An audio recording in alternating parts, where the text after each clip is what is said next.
You know you're paying for that hospital room, right? So make it yours.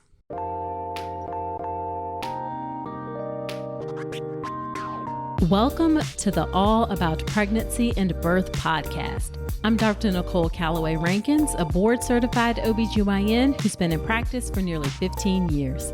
I've had the privilege of helping over 1,000 babies into this world, and I'm here to help you be calm, confident, and empowered to have a beautiful pregnancy and birth. Quick note, this podcast is for educational purposes only and is not a substitute for medical advice.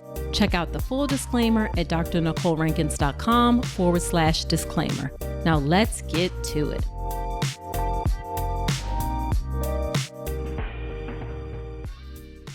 Hello there. Welcome to another episode of the podcast. Whether this is your first time or you've been here before, I'm so glad you're spending some of your time with me today.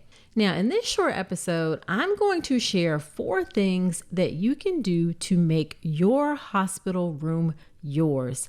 And I say your hospital room because yes, you are paying for it. All right. That your insurance is paying for it. You pay for the insurance, you paying for that hospital room. So you should be able to make that space yours. And this isn't just because you're paying for it. It's really because the environment of your labor room has an impact on your labor and birth. It has an impact on how you feel, your mindset, just the energy surrounding your birth experience. So you can take control and make that hospital room yours with these 4 simple things. Okay, first one is the lights. Hospital lights are generally harsh. They're super duper bright. They're just not very warm and cozy.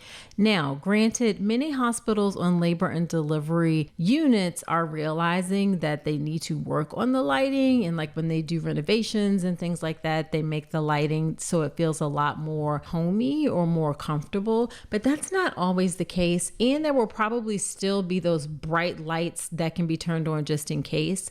And I will tell you, healthcare workers are really bad about turning on lights. We're often flipping the lights on when we come in the room, and just out of habit and just the culture of not really paying attention to the person who's in the room and giving birth, that they should be in control of the lights and how things look and not the person coming into the room. So I say all that to say that you can absolutely say, hey, I would not like all of those super bright lights on during my birth unless it is absolutely necessary for the health and safety of my baby. I personally believe dim lights help create a nice, warm, comfortable feeling in the room where it's just not so bright. It just helps you to feel more relaxed. It helps you to feel more settled. One of the things that we've done in our labor and delivery unit is that we've hung Christmas lights in the room. So white Christmas lights in the room helps create a really nice atmosphere. Just so lovely. It's just kind of peaceful, really, really nice. So we have provided that in our rooms. Not a lot of hospitals are going to do that. You can definitely bring your own, or if you have a doula, your doula may have Christmas lights that they bring, and you can just kind of string them up around the room. Just creates a nice, warm, inviting feel to the room. Okay, so that's number 1, lights. Number 2 is sound. So you can create music playlist and play music during your labor and birth. Now, as long as it's not loud and it's not interfering with the people around you, you can absolutely positively play music. Get one of those inexpensive Bluetooth speakers, and you can then connect your phone to the Bluetooth speaker and just play your playlist from your phone. I suggest you have multiple different types of playlists. You can do your favorite songs. You can do hype playlist with high energy stuff. Maybe you want to have Beyonce on there, that kind of thing. You can also do playlists that are more calming, that are more relaxing, that kind of take the tone down a little bit. So have 3 or 4 playlists, or you could just put on your favorite station on Spotify or YouTube Music or whatever you use to listen to music. But definitely, absolutely, you can bring sound into your labor room to help create that atmosphere, to get you in the right mindset, help you feel good, help you create a great energy around your birth. And I will say, if the playlist is hopping, the staff, the nurses and doctors will be in there bopping to it too. So play the music that you want during your birth. All right, number 3 is smells. Definitely scents can help you get in the right mindset or help you get a certain feel, a certain energy surrounding your birth. Now, you can't use real candles.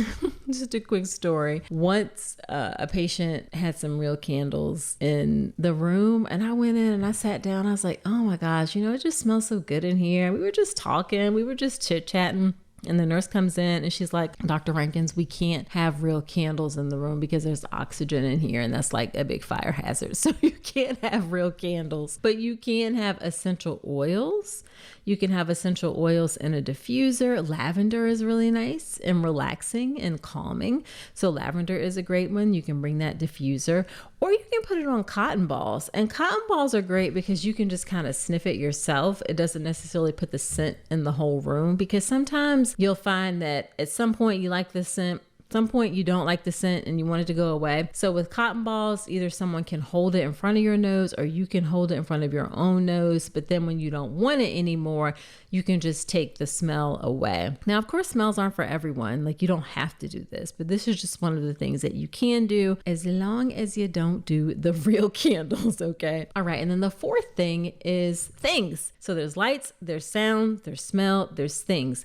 And by things, I mean items that make you feel more comfortable, make you feel more like you. Birth is not a disease. Birth is a normal, natural process. So when you wear a hospital gown, it makes you feel like you're a patient, like you have something medical that's going on that needs to be fixed. That's like a problem. That's like a healthcare issue. And that's not what birth is. So you can definitely not wear those hospital gowns, because labor and delivery still have the typical hospital gowns that are everywhere else in the hospital. So you don't have to wear that hospital gown. You can bring your own gown, and you can get those really inexpensively off of Amazon, a labor gown. And you want to particularly get a labor gown because it's going to be made so that you can take it down easily, so that you can do skin to skin contact right after birth. Some people do sports bras, and that can work, but that's a little more challenging to like get off when you want to do that skin to skin. And skin to skin is like your baby is on your skin, on your chest. You don't want any clothes in between you and your baby for skin to skin. So when you do one of those labor gowns or labor tops, then you're going to be able to do that because they're made for that. So definitely think about getting like a cute little hospital gown. Again, doesn't have to be super expensive. That's something you can also put on your registry to ask for. Definitely bring your own clothes. Like, for example, if you're going to be induced, maybe some like comfortable leggings or sweatpants when you're in the early part of the process. So bring your own clothes. You can bring your own blanket if you have a blanket that you want to bring that is particularly comforting for you. The only thing I will say about blankets is be careful, because bodily fluids can get onto things, and sometimes a lot. And you don't want to bring anything that you would be upset if it got messed up with blood, or a bunch of amniotic fluid or anything like that. So don't bring anything that you would be upset that it gets messed up, right? But you can definitely bring a blanket. You can bring a favorite pillow or pillows so you feel more comfortable in the labor bed, and not just in the labor bed, but also postpartum as well. So you can definitely bring things to help you feel more comfortable and make that hospital room yours. Now, making your hospital room yours is part of what I call setting the tone for your birth.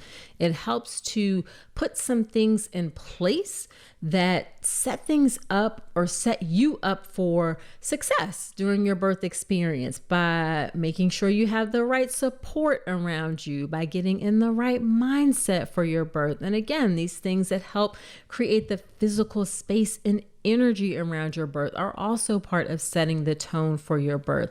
These are things that I teach inside my online childbirth education class, the birth preparation course. You can check out all of the things I teach in that first module. Like, I start off with your mindset for your birth because that's so important. Like, that's the first thing you'll learn inside my childbirth education class. But you can check out everything that's in there. It's at drnicolerankins.com/enroll. All right. So there you have it. Please share this podcast with a friend. Sharing is caring. It helps me to reach and serve more pregnant folks, and any help that you can give me in serving pregnant women, I would so appreciate it. Also, subscribe to the podcast in Apple Podcasts. And if you like the podcast, leave me a 5-star review in Apple Podcast helps the show to grow, and I'd love to hear what you think. Also, follow me on Instagram. You can shoot me DMs on Instagram there. Let me know what you think about the show. Also, I provide bite-sized pieces of information there on Instagram as well to help you have the most beautiful pregnancy and birth. So that is it for this episode. Do come on back next week, and remember that you deserve a beautiful pregnancy and birth.